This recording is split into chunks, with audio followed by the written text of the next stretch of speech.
Buenas tardes, bienvenidos a esta última sesión, quinta y última sesión de Fair Talks en línea de Fundación Esposos Rodríguez. Muchísimas gracias por acompañarnos. Vamos a dar unos segunditos para que se vayan conectando.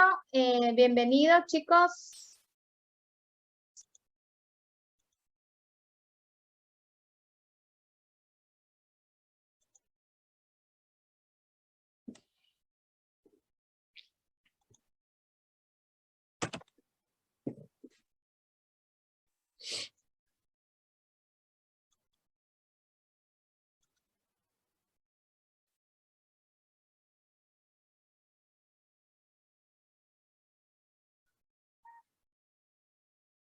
Buenas tardes a todos. Bienvenidos.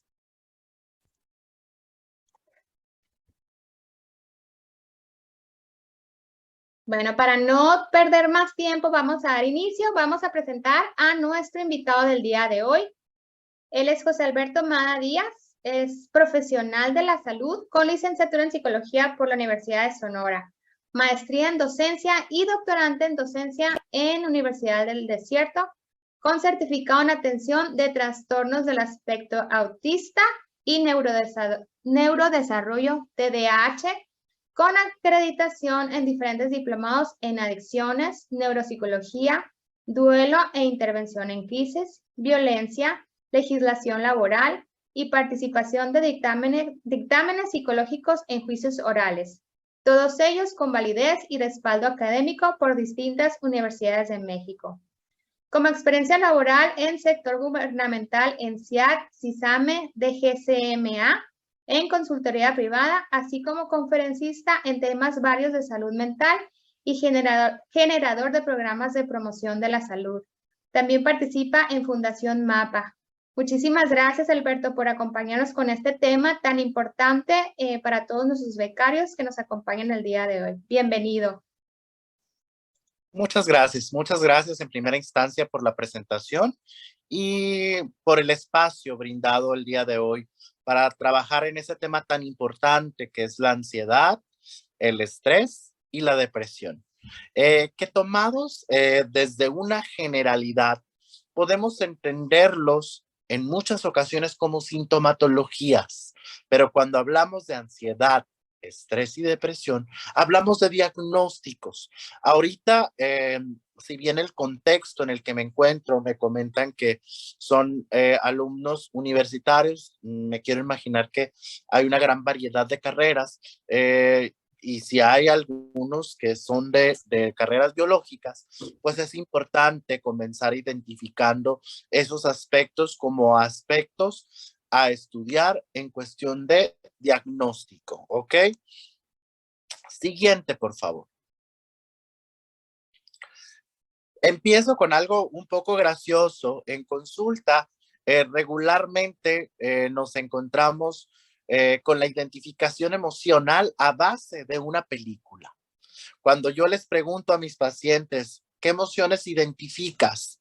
Rápidamente me dicen alegría, tristeza, temor, desagrado y furia, que son las emociones que son plasmadas en esta película. Si bien creo que es importante identificarlas a partir de ideas o contextos reales, es muy importante entender que las emociones son la base de toda situación relacionada a la salud mental.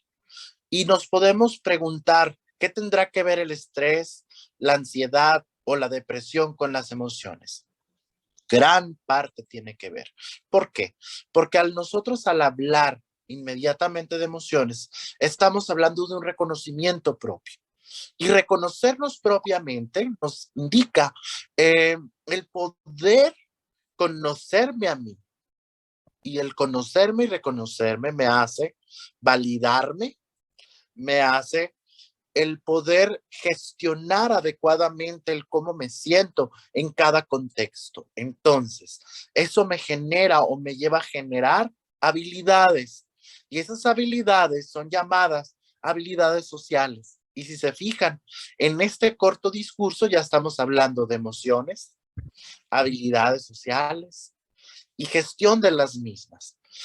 Y todo esto va referenciado a un aprendizaje, cómo aprendemos a sentir, cómo aprendemos a resolucionar los conflictos, socializando.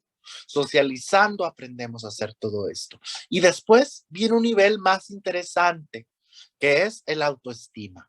Entonces, basándonos desde que el inicio de todo esto es el reconocimiento propio, podemos entender claramente que las emociones son sumamente importantes. Siguiente, por favor. Cuando hablamos de emociones, pues las emociones las vamos a entender como reacciones fisiológicas, psicofisiológicas. Fisiología es algo que viene en relación a la biología humana, viene en relación a la bioquímica. Entonces, psicológicas, la manera de pensar, y fisiológicas, respuestas biológicas de un sentir. Por lo tanto, las emociones no solo son sensaciones, sino también son respuestas bioquímicas de mi cuerpo ante diferentes circunstancias que yo vivo. Por lo tanto, me pueden llegar a indicar diferentes situaciones. Por ejemplo, el entender que una emoción representa también un síntoma o una respuesta de adaptación a un ambiente. ¿En qué sentido? Si yo siento miedo, probablemente voy a responder ante ese miedo y esa respuesta es biológica. Si escucho un sonido fuerte cerca de mí, mi respuesta biológica va a ser correr en dirección contraria al sonido, como un instinto de protección. Entonces, en este punto, me gustaría preguntarle, ¿las emociones son buenas o son malas? Y quisiera que se llevaran esta pregunta y que pudiéramos responderla a lo largo de esta sesión. ¿Ok? Una emoción también se puede considerar como el estado afectivo, una reacción subjetiva del ambiente acompañada de cambios orgánicos. Subjetiva, ¿por qué una reacción subjetiva? Yo percibo las cosas desde una percepción propia. Tú, que estás atrás de esta cámara, percibes las cosas de una manera distinta. ¿A qué se debe esa percepción? Se debe a la historia que yo tengo, probablemente a mi contexto social, probablemente a las historias o interacciones que yo tengo con mi contexto, con mi sociedad, con mi familia, con mis amigos, me hacen percibir la realidad desde una forma diferente a la tuya. Entonces, lo que yo sienta es diferente a lo que tú sientes. Lo que él siente es diferente a lo que ella siente.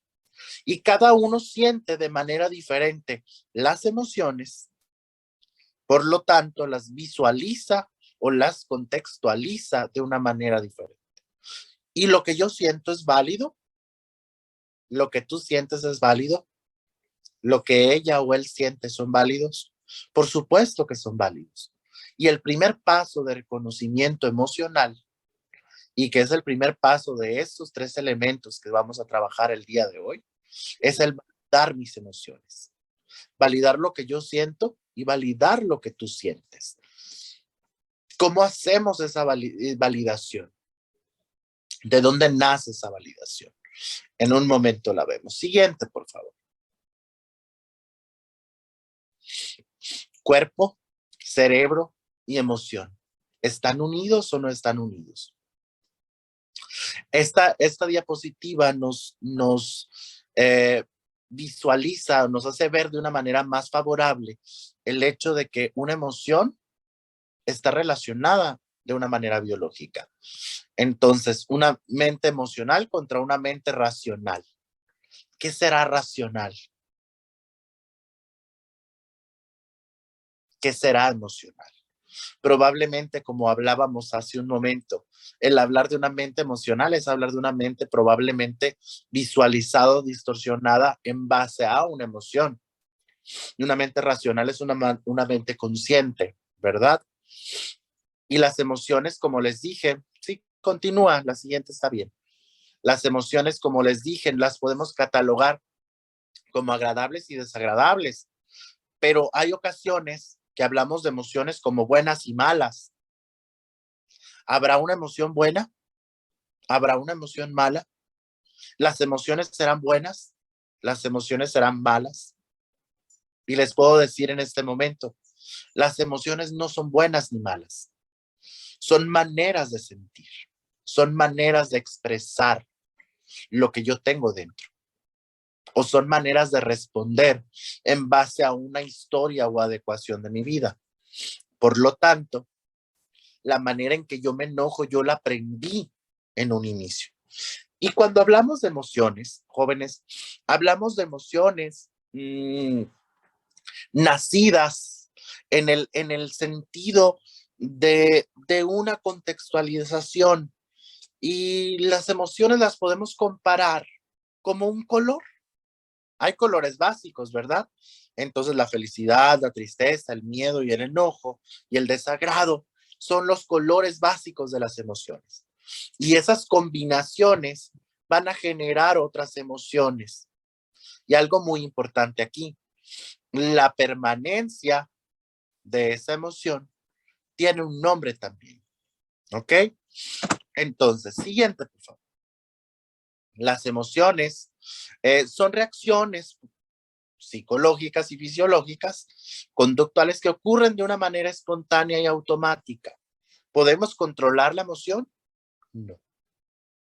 Podemos a lo mejor controlar lo que nos hace sentir después la emoción, pero la emoción no el gestionar una emoción no se trata de controlar y no sentir la emoción, sino se trata de lo siento, pero lo vivo, lo expreso. Siento el miedo, lo vivo, lo expreso, lo proceso y lo libero. ¿Ok? Siento la felicidad, la vivo, la expreso y la libero. Así cada emoción. Entonces, esta manera es automática, individual, cada persona responde de una manera diferente y nos permite adaptarnos a situaciones. Entonces, son reacciones que pueden ser tanto innatas como estar influenciadas, por supuesto, por la experiencia. Y ahí entramos a temas distintos, ¿verdad? Cuando hablamos de emociones innatas, hablar del temperamento, hablar de la formación del carácter, hablar de la conducta en general. Y si nos preguntamos qué tiene que ver con el tema, ahorita lo veremos. Siguiente, por favor. Les comentaba hace un momento que la permanencia de esa emoción nos da un significado y ese significado es del sentimiento. Yo me enojo con Pedro y al enojarme con Pedro hay una furia, hay un grado de emociones, ¿verdad? Y si yo soy bueno gestionando mis emociones, yo experimento la emoción, la vivo y la dejo fluir y ya no queda un sentimiento. Pero si yo no sé gestionar mis emociones adecuadamente, la emoción se convierte en un sentimiento fijo en mí, en un sentimiento fijado, momentáneo. Y la suma de esta emoción genera un pensamiento y ese pensamiento me hace responder de una manera inadecuada a diferentes eventos. Por lo tanto, a través de una emoción, yo valoro las situaciones de mi alrededor. Es como cuando me enojo con alguien, valoro lo que está pasando, hago un juicio de valor. ¿Ok? Y aquí es muy importante centralizarlo en la cuestión de la ansiedad o la depresión. ¿En qué sentido? No sé si ustedes en algún momento de su vida han escuchado el cómo contextualizamos la depresión de una manera diferente, una manera errónea. Oye, Perla, ¿cómo estás? ¿Cómo has estado? No, fíjate, Alberto, que amanecí muy deprimida. ¿Eso es un cuadro depresivo? ¿Eso es depresión? ¿O es un estado del ánimo basado, en primer lugar, por una emoción, después un sentimiento, generando un estado de ánimo decaído? ¿Ok? Entonces, esa es la importancia de esto. Aprender la ruta. Lo primero, la emoción, después el sentimiento, y ese sentimiento genera un significado, un estado del ánimo momentáneo. Y el estado del ánimo es fluctuante en todas las personas. Va a haber momentos en los que estamos bien, va a haber momentos en los que estamos molestos, va a haber momentos en los que estamos con sentido de las cosas. Por lo tanto, el tener un estado del ánimo fluctuante no es malo en cierto tiempo, por supuesto, ¿verdad? Entonces, es muy importante entender las diferencias de estos puntos. Siguiente. Como les comentaba, el estado del ánimo es la emoción generalizada y persistente que incluye en la percepción del mundo. Cuando yo estoy contento, ¿cómo veo el mundo? ¿Cómo son mis procesos cognitivos? ¿Cómo son la manera en que yo percibo mi alrededor? Pues lo percibo de una manera muy feliz, ¿verdad? Lo percibo contento, veo, visualizo las cosas de una manera distinta, lo veo con agrado, por supuesto. Y es la actitud de la disposición emocional que poseemos. Representa nuestro estado interior y tiene una duración más prolongada como proceso de cambio menos frecuente, ¿verdad?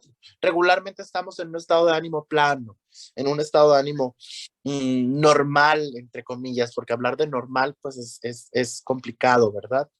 Pero estamos tranquilos, no fluctuamos tanto, ¿verdad?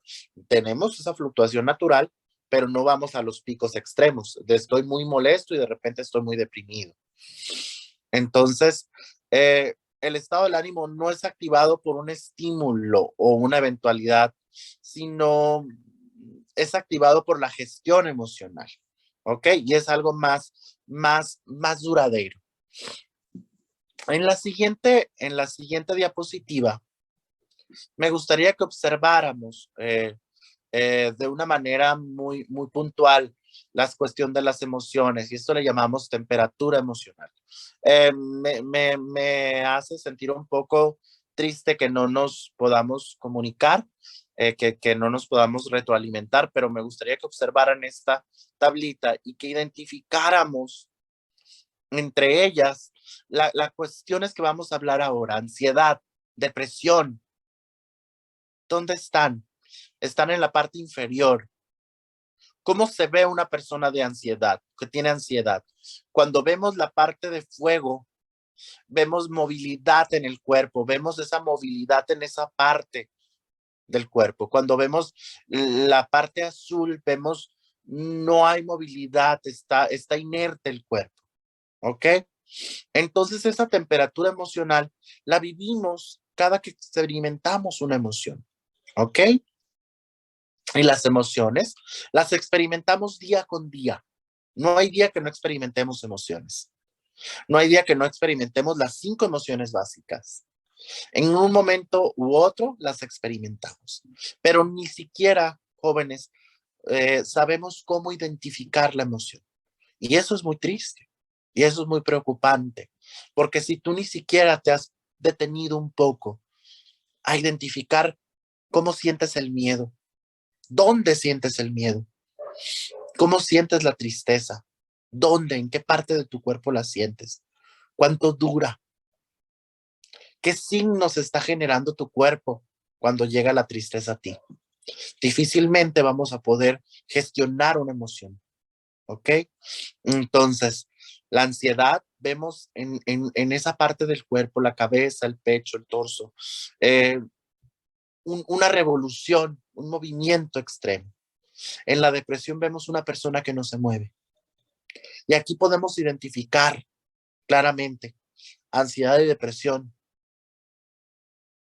¿Son problemas reales? ¿Son diagnósticos reales? Por supuesto que lo son. Son diagnósticos, son enfermedades. Y si nosotros no vemos la ansiedad y la depresión como una enfermedad real, difícilmente vamos a poder trabajar contra ella. ¿Por qué? Porque la ansiedad no es un estado del ánimo. La ansiedad no es un sentimiento. La depresión no es un estado del ánimo. La depresión no es un sentimiento. Entonces decir me siento ansioso, me siento depresivo, es no sé identificar lo que tengo. ¿Ok? Y muy bien, María Paula dice, la ansiedad controla a las personas. Claro, porque la ansiedad genera un bloqueo, el cual no puede ser controlado. Muy bien. Entonces, a partir de esto me gustaría que empezáramos con algo muy importante, que es el iniciador o el potenciador de todo esto. Siguiente, por favor. Es el estrés. ¿Cuándo hemos oído este estrés? En todos lados, ¿verdad? Ah, ya vienen los exámenes, estoy bien estresado. No, no, no, es fin de quincena, no me alcanza mi quincena, estoy muy estresado, no me alcanza. O no tengo dinero esta semana, soy foráneo, no me alcanza, estoy estresado.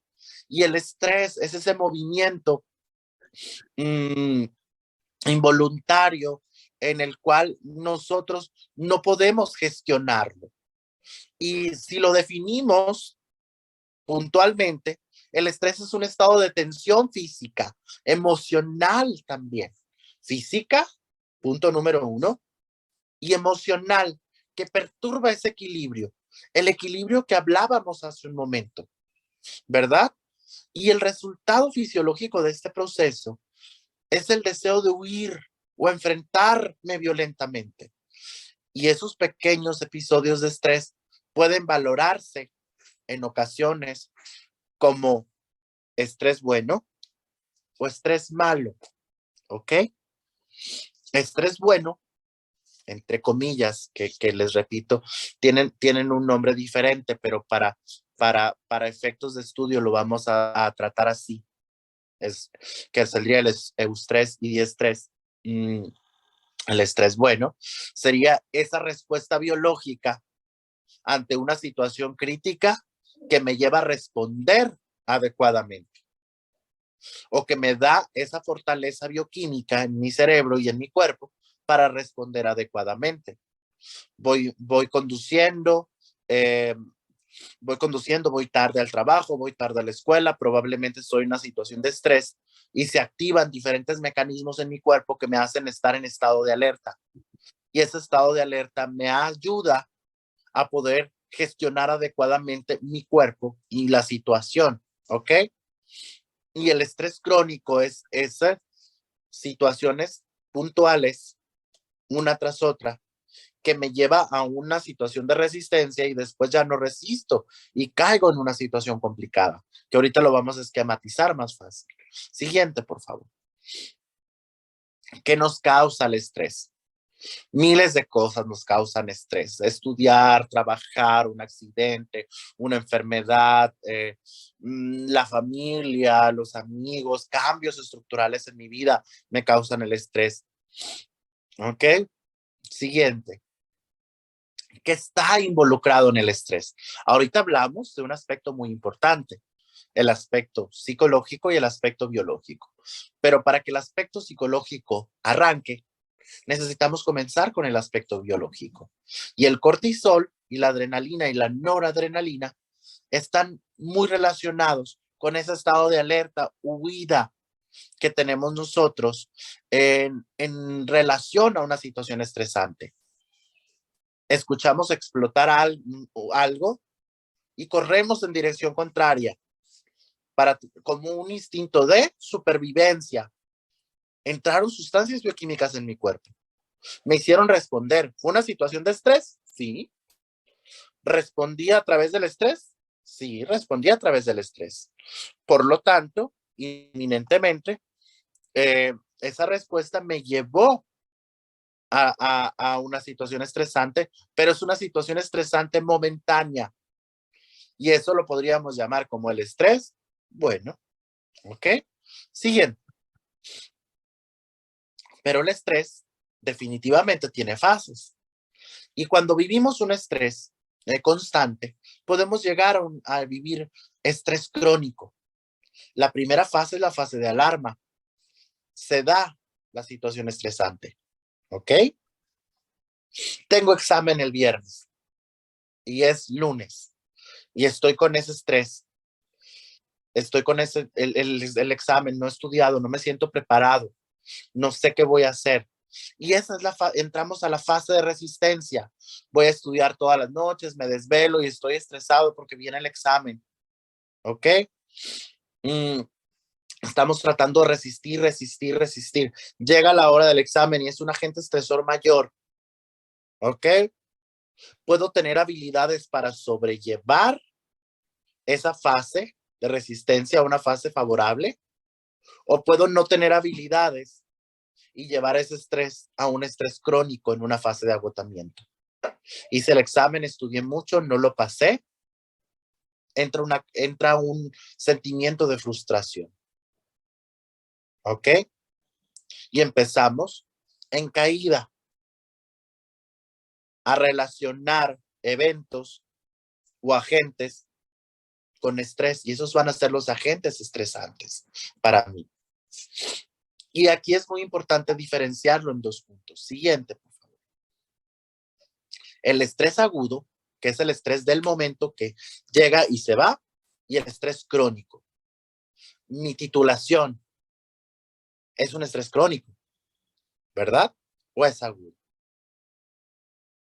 Probablemente lo vivimos a largo plazo y puede convertirse en un estrés crónico o podemos aprender a vivir con él. Y eso depende de las habilidades que tengas. ¿Ok? Muy bien. Creo que hasta este punto va entendido de una manera clara el estrés. Igual al final me gustaría que hicieran preguntas. Siguiente, por favor.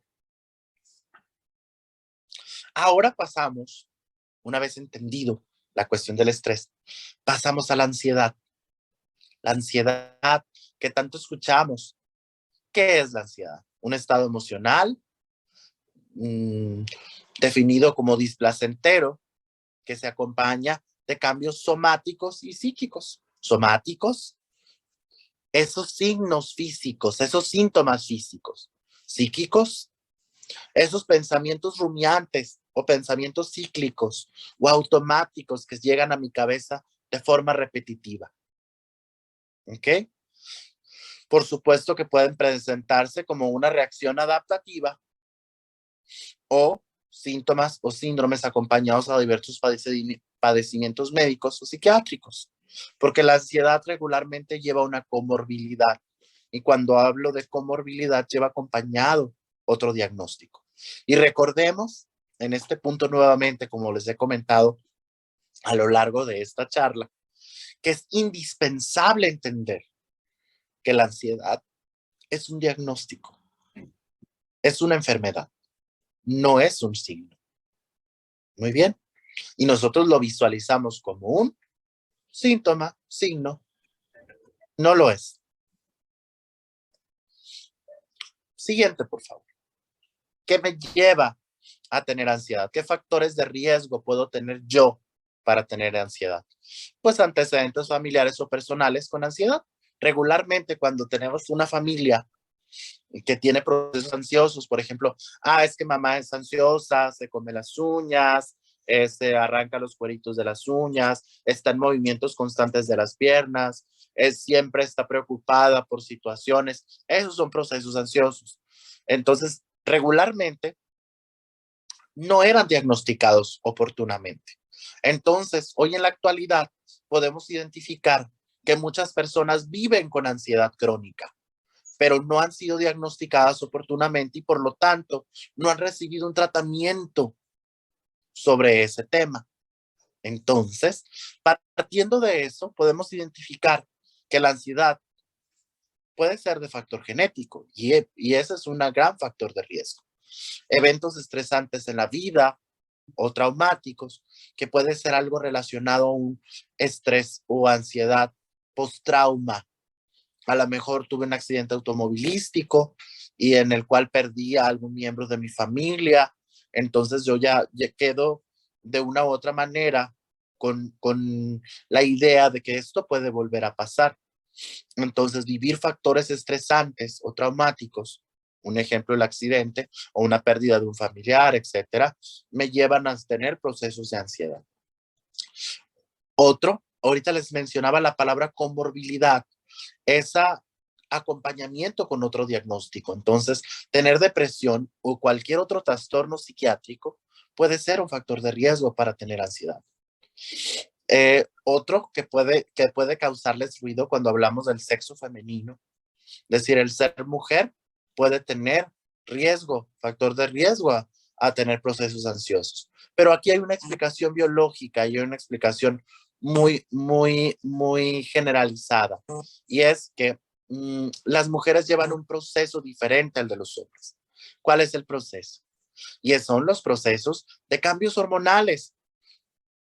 Cuando llegan a la edad de su primera menstruación, cada ciclo, después de un embarazo, después de un parto, cambios generacionales, por ejemplo, en la menopausia. Esos descontroles bioquímicos generan a veces factores ansiosos. Y aquí es muy importante entender que hay todo esto puede diferenciarse en dos puntos: endógeno, biológico, que viene de esa bioquímica que hablábamos hace un momento, ¿recuerdan? Y exógeno, situaciones, eventos, ¿ok? Una enfermedad médica previa también es un factor de riesgo. Tener algún diagnóstico. Si yo tengo un diagnóstico terminal o un diagnóstico de alguna enfermedad crónico-degenerativo, ¿no creen que voy a estar con un proceso de ansiedad constantemente? Por supuesto que sí. Entonces, los trastornos por ansiedad están asociados con un mayor riesgo con las conductas suicidas. Y hago esta acotación o esta nota porque creo que es muy importante que entendamos todos y cada uno de nosotros que todos estos procesos pueden ser también factores que nos lleven a esas conductas. Y hablar de esas conductas no es hablar de un tabú, es hablar de una realidad y de un problema de salud pública. ¿Ok? Siguiente, síntomas. ¿Qué pasa conmigo?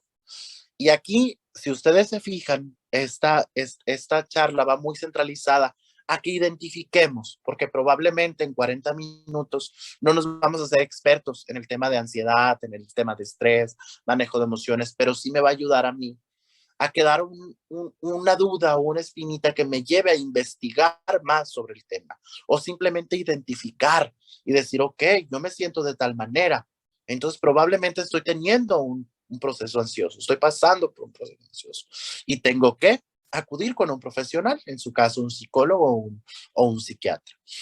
Sensaciones somáticas, sensaciones físicas, esos síntomas están sacados de la guía de la práctica clínica que nos ayuda a cada uno de nosotros como profesionales de salud a hacer un diagnóstico oportuno. Entonces, si tú te sientes torpe o entumecido, acalorado, sientes temblor en las manos o piernas, bastante movimiento, te sientes a veces mareo sin razón, cabeza como volando, latidos fuertes en el corazón, palpitaciones, te sientes inquieto, que no puedes controlarte, sensación de ahogo, que te falta el aire, problemas digestivos como diarrea, dolor de estómago, colitis, estreñimiento, te has desmayado sin razón, de repente te empieza a dar mucho calor y ruburación facial y no sabes por qué. Esos son síntomas físicos y si tienes uno o más de ellos, puedes estar atravesando un proceso de ansiedad.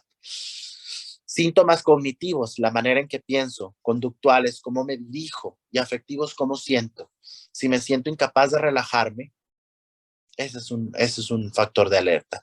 Temor de que ocurra lo peor, adelantarme a situaciones. Me siento inestable emocionalmente, siento miedo, me siento asustado, inquieto, inseguro, nervioso, sensación de bloqueo, no puedo pensar claramente las cosas, miedo a perder el control, miedo a morirme sin razón, miedos a que suceda algo malo. Si tengo alguno de estos síntomas, probablemente estoy atravesando por un proceso de ansiedad y es inminente que necesito la valoración psicológica o médica de un profesional. Siguiente, por favor. Estrés y ansiedad. ¿Se relacionan? Ya conocimos el estrés, ya conocimos la ansiedad. ¿Se relacionan? La causa del estrés, pues es la presencia de un factor estresante. Ya lo vimos, ¿verdad? Puede ser crónico, puede ser momentáneo, pero es un factor. Y la ansiedad es el estrés que continúa después del factor estresante que ha desaparecido, cuando es una situación exógena. Cuando es una situación endógena, no somos capaces de identificar de dónde viene este cuadro ansioso. ¿Ok? Siguiente, por favor. Trastornos de ansiedad. Podemos hablar de, como les dije hace un momento, una ansiedad normal, una ansiedad patológica, pero Una ansiedad normal pueden ser esos episodios leves, de intensidad leve o media, cortos, reacciones esperables o comunes. Eh, el grado de sufrimiento es limitado, no pasa a mayores. La localización de esta ansiedad es psicológica, es la manera de pensar. Entonces, cuando hablamos de ansiedad normal, todos atravesamos en diferentes momentos de nuestra vida procesos que nos pueden llevar a sentirnos ansiosos. El hecho de obtener un resultado de salud, me hicieron una prueba, necesito saber cómo voy a salir, ay, me siento ansioso, estoy pensando psicológicamente. El grado de intervención en mi vida pues es ligero porque probablemente en el día estoy pensando, me dan los resultados, pasa y ya lo vivo. Entonces, eso es una ansiedad normal, algo que yo puedo controlar, que no es incapacitante, ¿ok? Que es momentáneo. Y una ansiedad patológica son episodios repetitivos de alta duración que no puedo controlar. Son reacciones desproporcionadas, son desajustadas a lo normal, a lo cotidiano. Y por supuesto que el grado de sufrimiento es alto y duradero en el tiempo. Y la localización ya no solo es psicológica, ahora es física. Siento que me voy a morir, siento que una opresión en el pecho, siento que no puedo controlarme, siento que pierdo el control de mí mismo. ¿Ok? Y el grado de interferencia, por lo tanto, con la vida es profundo. Entonces, un trastorno de ansiedad patológico es incapacitante, sí o no, sí, sí es incapacitante. Una persona no está chantajeando, no está fingiendo. Una persona con ansiedad no puede realizar las actividades cotidianas que tú, que no tienes ansiedad, puedes realizar. Y es muy importante, aquí vuelvo al punto inicial, ¿recuerdan? Validar. Valida lo que el otro siente, porque no siente igual que tú. ¿Ok? Siguiente, por favor. El tratamiento de la ansiedad, pues es farmacológico inminentemente y psicológico. No es aislado uno del otro, es en conjunto. Muy bien. Y pues el objetivo es aliviar los síntomas, prevenir las recaídas y las secuelas. El tratamiento debe de ser, por supuesto, individualizado para cada paciente. No es mi mamá tenía ansiedad y le dieron esa pastilla y se sentía muy bien, tómatela tú, te vas a sentir muy bien, por supuesto que no. La información que se brinda al paciente va formada en relación a un plan terapéutico individualizado, ¿verdad? Y la manera de enfrentar la ansiedad, pues en cuestiones terapéuticas es importante visualizarlas de esa forma individualizada. ¿Por qué? Porque la manera que te sirva a ti para enfrentar la ansiedad no va a ser la misma que le sirva a otra persona. Muy bien. Bueno, hasta aquí dejamos claro esta parte de la ansiedad. Siguiente. Continuamos con algo muy importantísimo. No por ser el último es menos importante, todo lo contrario. Es la depresión. La depresión, como les he estado mencionando a lo largo de este tiempo, es incapacitante, por lo tanto es una enfermedad y si lo definimos, es un estado emocional que se caracteriza por una gran tristeza, una aprensión, sentimientos de desesperanza, culpa, aislamiento social, falta de sueño, de apetito, falta de interés o disfrute de las actividades usuales. Lo que a mí me gustaba hacer antes, hoy ya no me llama la atención. Lo que me llenaba antes, hoy no me llena. Lo que me hacía sentir feliz antes, hoy no lo hace. Por lo tanto, el dejar de hacer o el sentirnos de una manera diferente en un tiempo prolongado, que es aproximadamente 2 semanas, ya me está hablando de un proceso depresivo. ¿Ok? Siguiente. Por lo tanto, la depresión es una enfermedad en negritas, una enfermedad, no es un estado del ánimo. Es una enfermedad que afecta al organismo. Al estado del ánimo lo afecta. ¿Por qué? Porque nuestro estado de ánimo va a estar deprimido. Va a afectar nuestra manera de pensar y de concebir la realidad. La manera en que yo veo las cosas en estado depresivo es muy diferente a las que yo la veo en un estado normal. ¿Por qué? Porque altera la visión de cómo tú te valoras a ti mismo, o sea, la autoestima y la forma en que uno piensa. Entonces valoramos el mundo y a nosotros mismos de una manera muy diferente. Entonces, una persona que está atravesando una situación o un cuadro depresivo, ¿es objetiva en su realidad?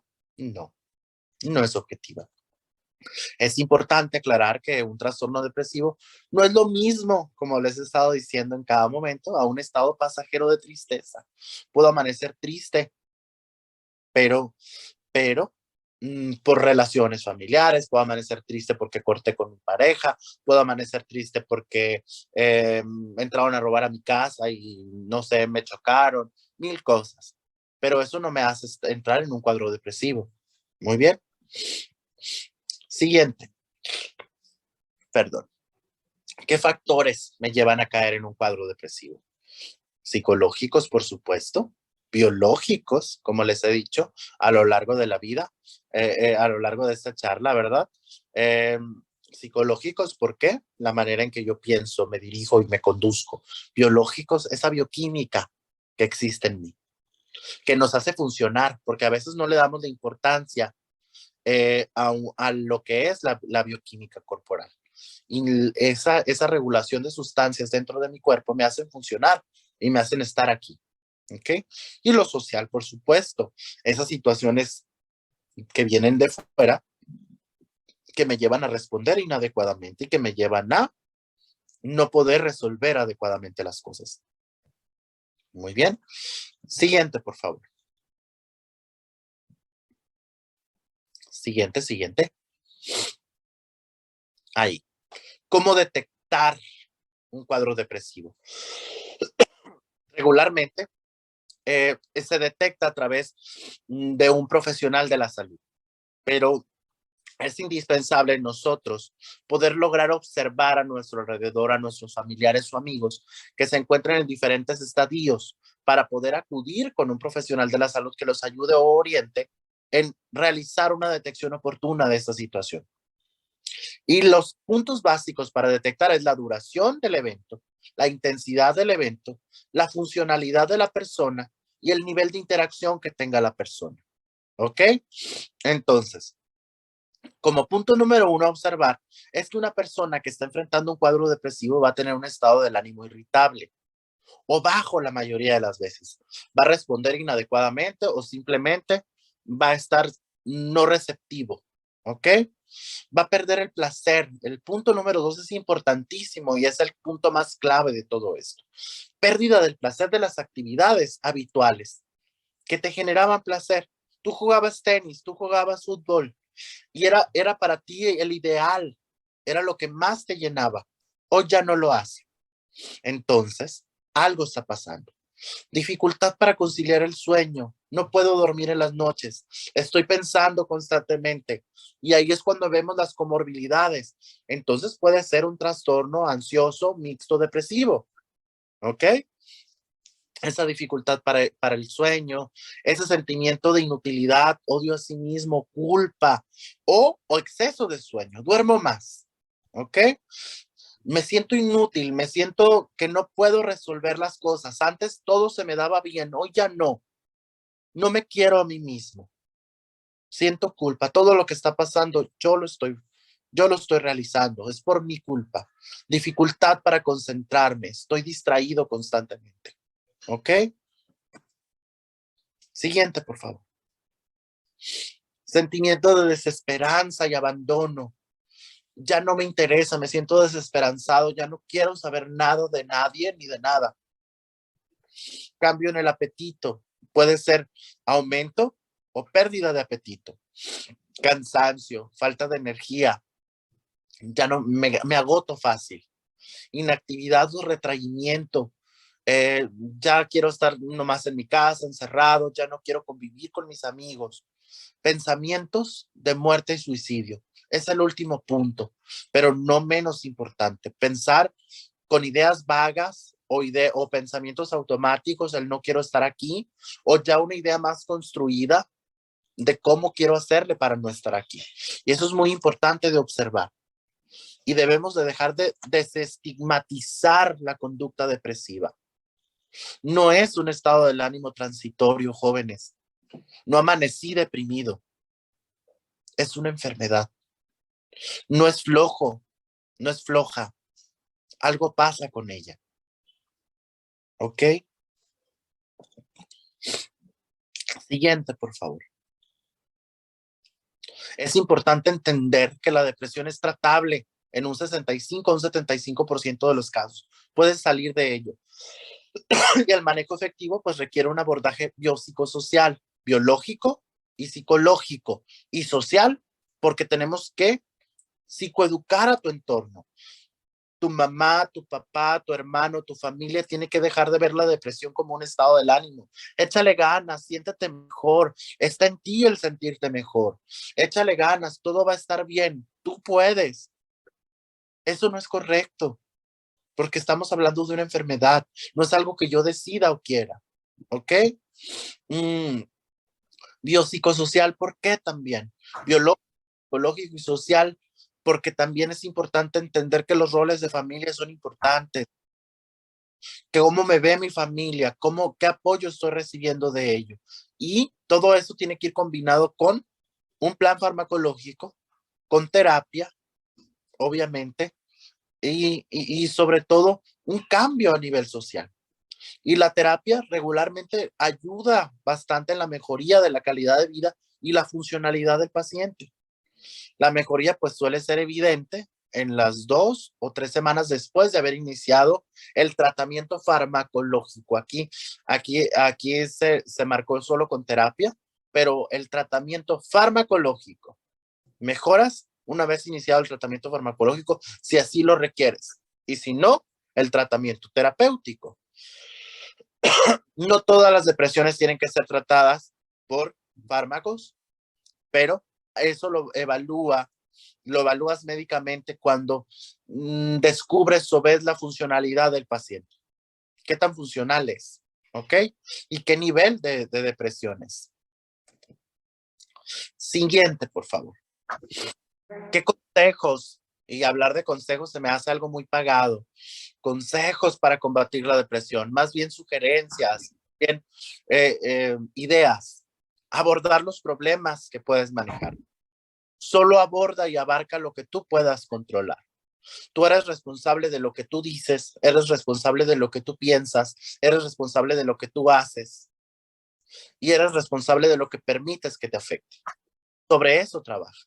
Duerme más, duerme 8 horas, fortalece tu espíritu, encuéntrate a ti mismo. Y cuando hablo de espíritu, no hablo de una psicología de mágica, hablo de ese encontrarnos y conocernos a nosotros mismos. Comparte con amigos que te dejen algo. Hay ocasiones que no sabemos identificar qué amigos realmente son amigos y qué personas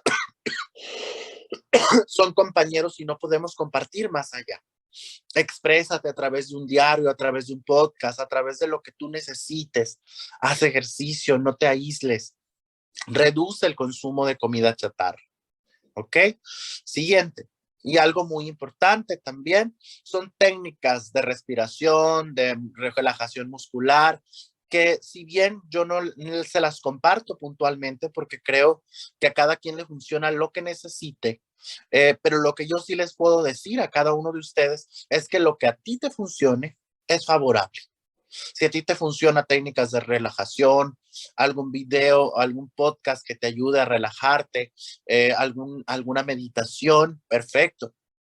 Es lo que a ti te funcione. Entonces, cuando hablamos de estrés, de ansiedad y depresión, hablamos de signos específicos en cada uno de ellos que nos pueden llevar a generalizar un diagnóstico y un diagnóstico clínico, que por supuesto ese diagnóstico clínico es tratable y puedes mejorar, pero mmm, vas a mejorar en relación a lo que hagas, vas a mejorar en relación a lo que tú te conozcas también.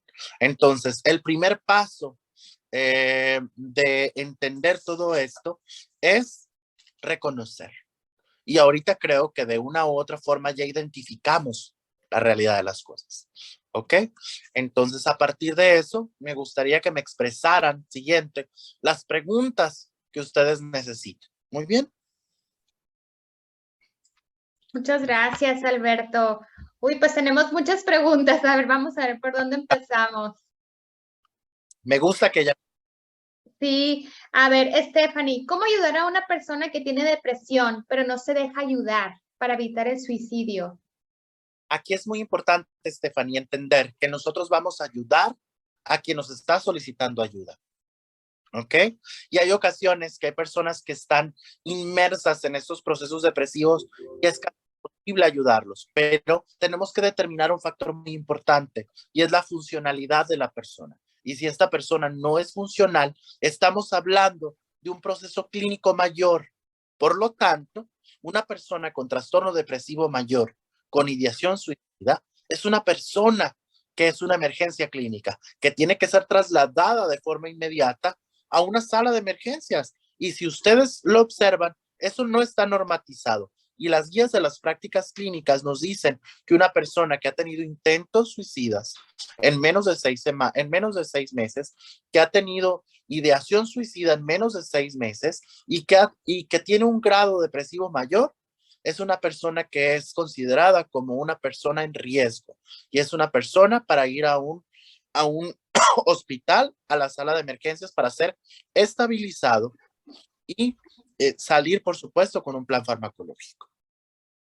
Gracias. Hablando de la normalización, Alberto, José Antonio pregunta, ¿cómo podemos normalizar las conversaciones acerca de la depresión y ansiedad para poder ayudar? Mira, José Antonio, es muy importante compartir.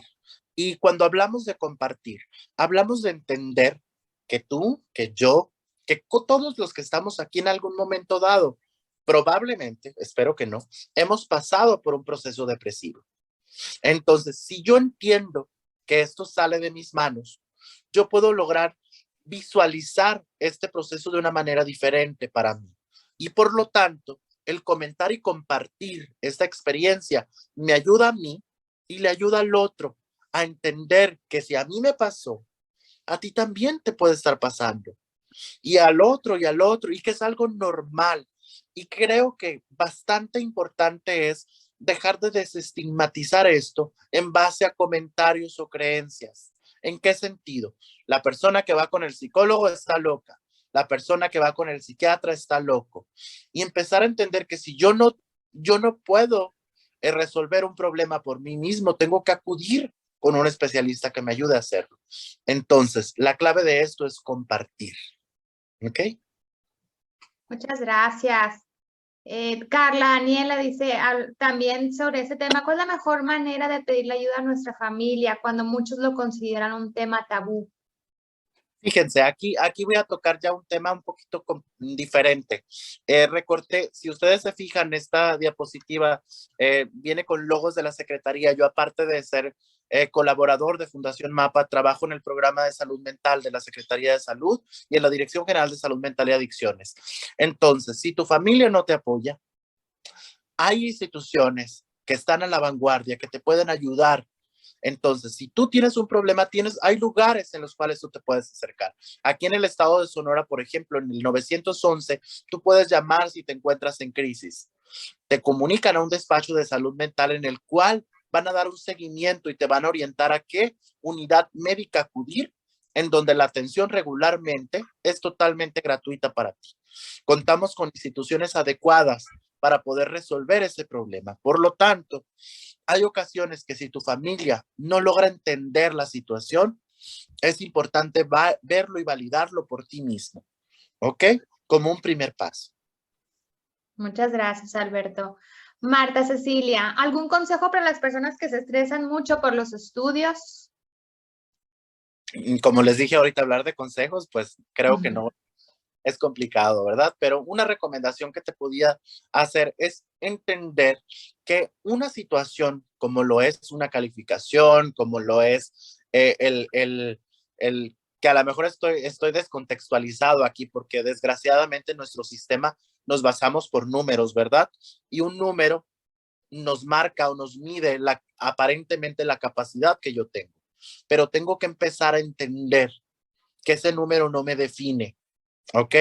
Y que ese número lo da una persona que contextualiza y mide a su criterio con ideas propias mi desempeño. Por lo tanto, es importante hacer lo mejor que podamos con lo que tengamos. ¿En qué sentido?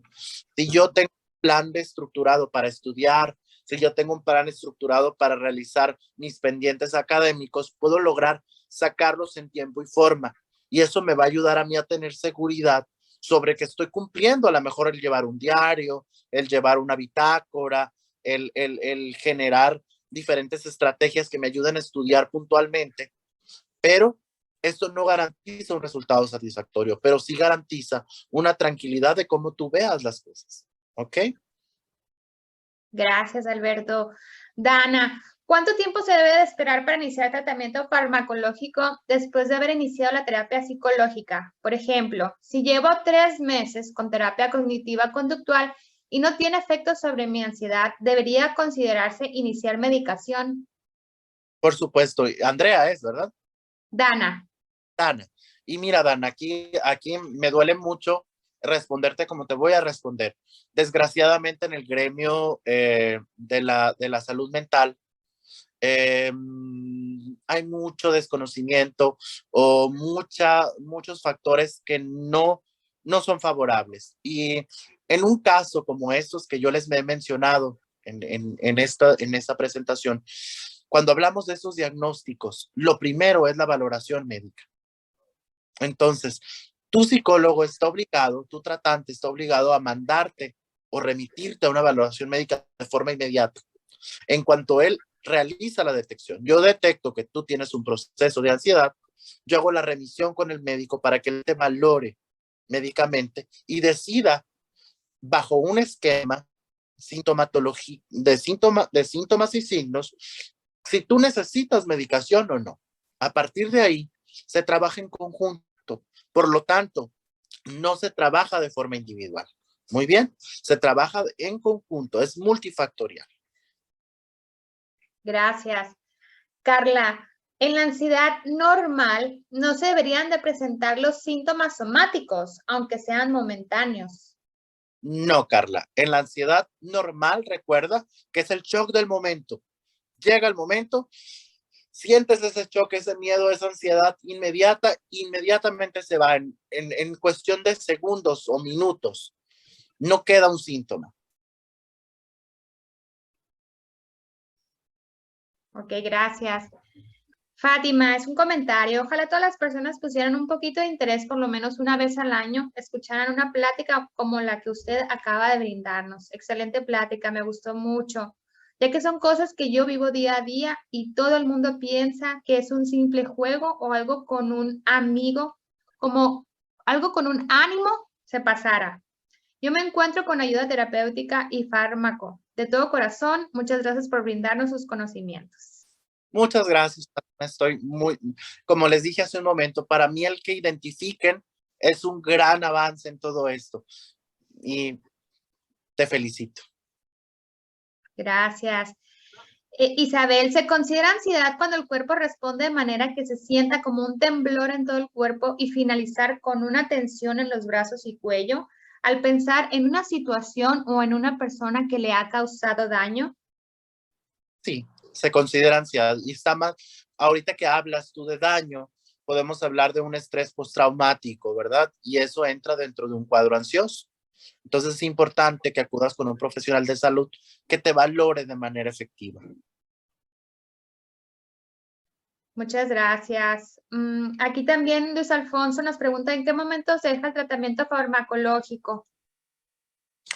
El tratamiento farmacológico tiene una temporalidad. Recuerden que hablamos de esa importancia en la relación de la bioquímica cerebral.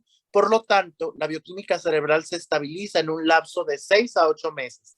Y es muy importante que el tratamiento farmacológico psiquiátrico sea prescrito por un psiquiatra y sea seguido por un psiquiatra y el que te lo retire sea el psiquiatra. Y muchas veces, jóvenes, en diferentes etapas de la vida decimos, tomo antidepresivos, ya no quiero, mañana lo dejo de tomar y nosotros no estamos ayudando a esa bioquímica, estamos generando diferentes situaciones estresantes a nuestro cerebro que tienen consecuencias cognitivas. Ok, gracias. Sheila dice, en el caso de la depresión o ansiedad de una paciente diagnosticada, ¿se puede cambiar la alimentación para el beneficio de la persona junto con los fármacos? Pregunto esto ya que por un tiempo fui con una psicóloga y me dio la recomendación de no comer tanto chocolate. Bueno, es importante entender que el chocolate es estimulante, pero son poco significativo lo que va a estimularte el chocolate, porque recuerda que hay personas que le puede generar esa estimulación y hay personas que no. Entonces no podemos generalizar ciertas cantidades o ciertos alimentos en todas las personas. Eso ya tendría que ser evaluado por un profesional en la alimentación, no por un psicólogo. Y aquí es muy importante entender que tenemos que aprender a diferenciar la profesión y no debemos de involucrarnos en donde no conocemos. ¿Ok? Excelente, muchas gracias. Y para finalizar, ya llegamos a la hora de término. Luz Guadalupe pregunta, ¿cuál es la diferencia entre un ataque de pánico y un ataque de ansiedad? El ataque de pánico es incapacitante, Guadalupe. El ataque de pánico, los síntomas predominantes son la opresión, el miedo incontrolable y la incapacidad de relacionarte con tu medio. En un ataque de pánico tú puedes llegar a desconectarte, o sea, despersonalizarse se llama. Por lo tanto, tu medio no lo ubicas, las personas que están frente a ti no las ubicas. Y en un cuadro de ansiedad crónico, pues es un miedo incontrolado, pero con una conciencia. Entonces es muy importante, los dos son sumamente peligrosos y cuando hablo de esa peligrosidad, hablo de que deben de ser tratados inminentemente, pero es importante diferenciarlos porque la manera diagnóstica y la manera farmacológica de tratarlos es distinta. ¿Ok? Muy bien, pues muchísimas gracias, Alberto, por el tiempo y por todos los conocimientos compartidos con este tema que siempre nos lo solicitan, un tema, como bien lo dice el nombre, son enfermedades de nuestro tiempo. ¿Alguna teléfono, correo electrónico, Alberto, donde te puedan contactar? Sería muy interesante para nuestros becarios.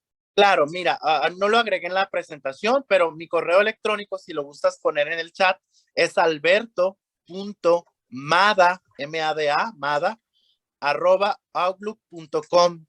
Ese es mi correo y mi teléfono en donde me pueden contactar por cualquier duda a la orden para todos ustedes es 6624, es Outlook en el correo. Ajá. 6624 0549 22 6624 0549 22. Ese es mi teléfono. Y ahí me pueden contactar por cualquier duda. De verdad, jóvenes, que estoy a la orden y disposición de cada uno de ustedes para cualquier consulta que ustedes requieran. Y sobre todo, me gusta y me agrada que estemos en sintonía de poder trabajar la salud mental, que ahora es un tema prioritario para todos y cada uno de nosotros. Así es. Muchísimas gracias, Alberto Mada, por esta reunión. Muchísimas gracias a nuestros becarios que nos acompañaron en este semestre, en todas estas pláticas de Fair Talks en línea. Con esta nos despedimos y nos vemos el próximo semestre. Les estaremos mandando toda la información en enero y estaremos pendientes. Muchísimas gracias, Alberto. Muchísimas gracias a nuestros becarios y buenas tardes a todos. Hasta luego.